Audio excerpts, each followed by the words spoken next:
संपूजिकानां परिपालिकानां यतेन्द्रियाणां च तपोधनानां देशस्य राष्ट्रस्य कुलस्य राज्ञां करोति मंगलम भगवान विष्णु। नमस्कार, जय जय श्री सीताराम। आत्मीय बंधुओं, मैं पंडित आशीष वस्त लखनऊ से आप सभी प्रबुद्ध दर्शकों का बहुत बहुत स्वागत व अभिनंदन करता हूं गुरु गोचर के इस महत्वपूर्ण घटनाक्रम के विशेष कार्यक्रम में। इस वर्ष होने वाली महत्वपूर्ण ज्योतिषीय घटनाओं में एक है देवगुरु बृहस्पति का गोचर।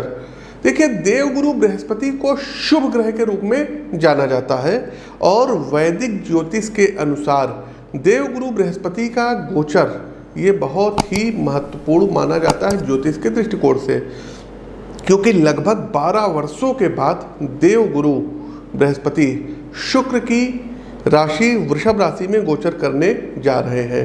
गुरु का गोचर जहां 7 राशियों के लिए भाग्य के बंद दरवाजे खोलने का काम करेगा, वहीं 5 राशि के लोगों को थोड़ा सा सावधान रहने की जरूरत है।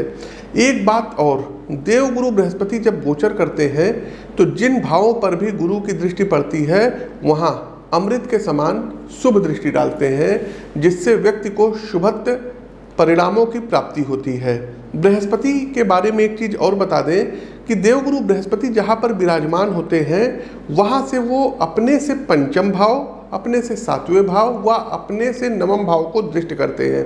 एक बात और मित्रों, देवगुरु बृहस्पति को ज्योतिष शास्त्र में जीव की संज्ञा दी जाती है। देवगुरु बृहस्पति न्यायाधीश शनि के बाद दूसरे मंद गति से चलने वाले ग्रह माने जाते हैं और यह लगभग 13 महीने में एक राशि का भ्रमण कर दूसरी राशि में गोचर करते हैं।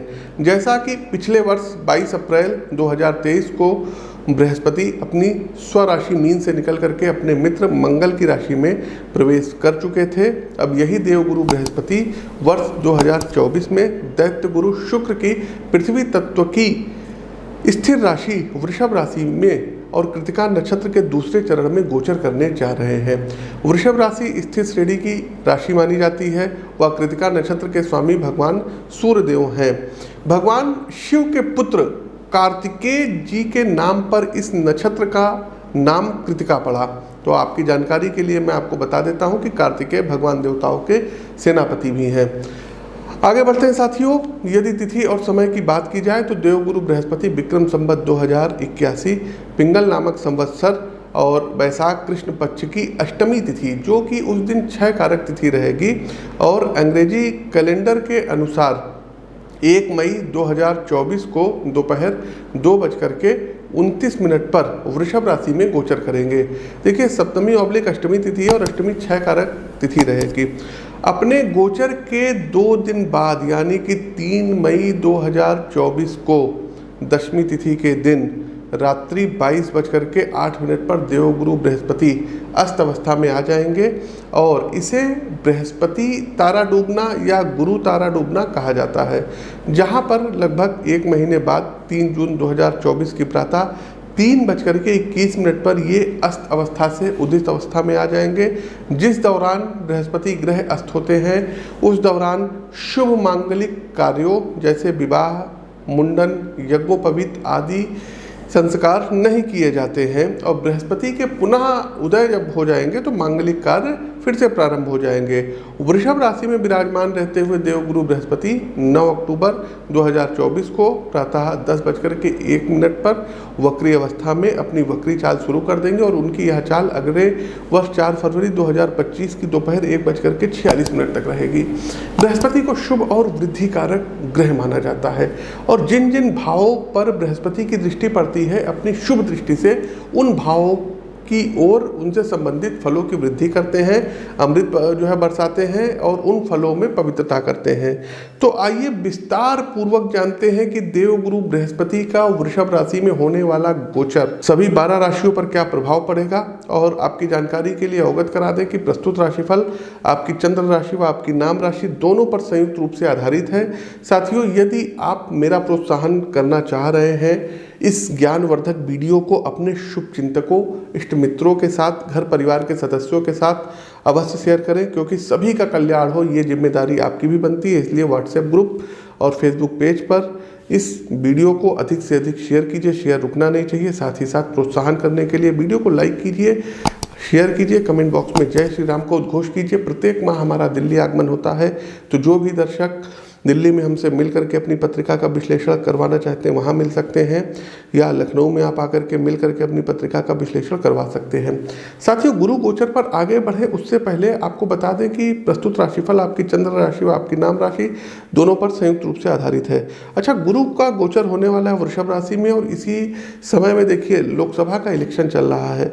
तो गुरु जो ग्रह हैं, चूँकि भारतवर्ष की यदि हम कुंडली देखें तो भारतवर्ष की कुंडली वृषभ लग्न और कर्क राशि की कुंडली है, तो भारतवर्ष के लिए कैसा रहेगा। दूसरा, नरेंद्र मोदी की कुंडली तुला लग्न और वृश्चिक राशि की कुंडली, उनके अष्टम भाव में गुरु जो है प्रवेश कर रहे हैं। छठे के स्वामी 8वें भाव में मोदी जी के चले गए, तो क्या कुछ होगा। तो आप लोगों को हम राजनीतिक भविष्यवाणी भी इस वीडियो में कर रहे हैं कि 4 जून को जब रिजल्ट आएगा तो आप देख लीजिएगा जो बीजेपी है ये कमबैक करेगी। भाई, तुला लग्न में छठे भाव के स्वामी जो है गुरु बनते हैं, ठीक। तीसरे और छठे भाव के स्वामी कौन बनता है, गुरु। और छठे भाव के स्वामी का त्रिक भाव के स्वामी का त्रिक भाव में जाना, छठे के स्वामी का 8वें भाव में जाना। अष्टम भाव जो होता है ये अनएक्सपेक्टेड चीज़ों का होता है, तो फिर से पुनः इनको जो है सत्ता की प्राप्ति करवाएगा और ये तीसरी बार प्रधानमंत्री बनेंगे। साथ ही साथ बीजेपी कमबैक करेगी, सत्ता में आएगी। लेकिन जो इतना बड़ा जो है मतलब जो ये लोग दावा कर रहे हैं कि इतनी सीटें आएंगी, फलाना आएगा, धमाका आएगा, उतना कुछ नहीं होगा साथियों। टू द पॉइंट आपको हम बात करते हैं, जो सीटों की संख्या इनकी रहेगी मेजॉरिटी में ये आएंगे। एनडीए सत्ता में जो है वापसी करेगी और ये फिर से प्रधानमंत्री बनेंगे। लेकिन इस बार इनको नुकसान भी होगा, खास करके यदि देखा जाए तो हरियाणा हो गया, बेंगलुरु हो गया जहाँ पर ये लोग क्लीन स्वीप कर रहे थे, आपका जो है बिहार हो गया, यूपी आपका हो गया, पश्चिम बंगाल हो गया, तमिलनाडु हो गया और पंजाब हो गया। तो इन सब जगहों पर थोड़ा सा इनको प्रतिकूल परिस्थितियों का अपना इनको सामना करना पड़ेगा। तमिलनाडु हो गया, तमिलनाडु में भी उतना ज़्यादा मैजिक नहीं चलेगा, तो इनको कुछ अपनी स्ट्रेटजी बदलना पड़ेगा, प्लान चेंज करना पड़ेगा। इनके जो लीडरशिप है, तो हमने कुछ लोगों को रेमेडीज़ दी है, जो हमारे पास आता है उसको उपाय देते हैं, चाहे वो पक्ष का हो चाहे विपक्ष का हो। लेकिन बीजेपी की कुंडली और नरेंद्र मोदी की कुंडली स्ट्रांग है और इसमें कोई संदेह नहीं है कि वो तीसरी बार भी जो है सत्ता में आएंगे और प्रधानमंत्री बनेंगे। आगे बढ़ते हैं, हमारी अगली राशि आती है मकर राशि। तो मकर राशि के हमारे प्रबुद्ध जातकों, तृतीयेश और द्वादश भाव के स्वामी होकर के देवगुरु बृहस्पति आपके पंचम भाव में गोचर करने जा रहे हैं। देवगुरु बृहस्पति के गोचर के परिणाम स्वरूप आपको शिक्षा में उत्तम परिणामों की प्राप्ति होगी। आपके अंदर सद्विचारों का जन्म होगा। धर्म, कर्म, आध्यात्म और चिंतन तथा सामाजिक रूप से उत्तम विचारों का जन्म आपके अंदर होगा, जिससे आपको अपने किए हुए गलत कार्यों से ग्लानि भी होगी, पश्चाताप भी होगा। आपके मन, मस्तिष्क और ज्ञान का विस्तार होगा। अच्छे लोगों से आपकी बातचीत होगी और उनसे आपको लाभ भी प्राप्त होगा। आपको अपनी संतान से सुख प्राप्त होगा। आपकी संतान आज्ञाकारी बनेगी और उनसे आपको सुख की प्राप्ति होगी। गुरु गोचर की इस अवधि में आप जरूर देखिएगा, 13 महीने का ये जो पीरियड रहेगा, आपकी संतान को रोजगार प्राप्त होगा यदि वो उसके लिए एलिजिबल है। देवगुरु बृहस्पति के इस गोचर से यदि आप विवाहित जातक हैं तो आपको संतान प्राप्ति का सुख प्राप्त होगा। बहुत दिनों से आप लोगों ने शादी की है, संतान आपके घर में नहीं आ रही थी, किलकारियाँ आंगन में नहीं गूंजी थी, तो अब देखिए, अब बिना कुछ इधर उधर के प्रयास किए हो जाएगा। संतान प्राप्ति की मनोवांछित इच्छा आपकी पूर्ण होगी। प्रेम संबंधों के लिए ये गोचर अनुकूल परिणाम देगा और आपके रिश्ते को अब परिपक्व बनाएगा। प्रेम विवाह हो सकता है आपका। इसके अलावा देवगुरु बृहस्पति आपके 9 और एकादश भाव और प्रथम भाव पर दृष्टि डालेंगे, चूँकि उनकी 9वीं दृष्टि जो है लग्न भाव पर रहेगी, 7वीं दृष्टि जो है एकादश भाव पर रहेगी और 5वीं दृष्टि 9 भाव पर रहेगी। तो बृहस्पति के इस गोचर के परिणाम स्वरूप लंबी यात्राओं के संयोग बनेंगे। शिक्षा के लिए आप लंबी लंबी यात्राओं पर जाएंगे। कुछ नया पाठ्यक्रम पढ़ना आपको पसंद आएगा। उच्च शिक्षा के लिए प्रयास करने पर आपको सफलता प्राप्त होगी। आपकी आमदनी में वृद्धि देखने को मिलेगी। हो सकता है कि आपकी नौकरी में बदलाव आए और दूसरी नौकरी आपको पहले से अधिक तनख्वाह पर मिले, जिससे आपको आर्थिक उन्नति देखने को मिले। आपके मन में सही विचार आएंगे, निर्णय क्षमता बेहतर होगी और उससे आपके सभी काम बनेंगे। आपको अत्यधिक कोलेस्ट्रॉल से बचने की सितारे सलाह दे रहे हैं। टेंशन मत लीजिएगा, गुस्सा मत करिएगा और प्रतिकूल परिस्थितियों में ईश्वर के ऊपर विश्वास अड़िग रखिएगा। इसके अलावा प्रतिदिन केसर का तिलक मस्तक, जिह्वा और जो है नाभि पर आप लगाइए। दूसरा साथियों, बड़े बुजुर्गों का पैर छू करके आशीर्वाद लीजिए और ओम नमो भगवते वासुदेवाय मंत्र का एक माला प्रतिदिन करिए।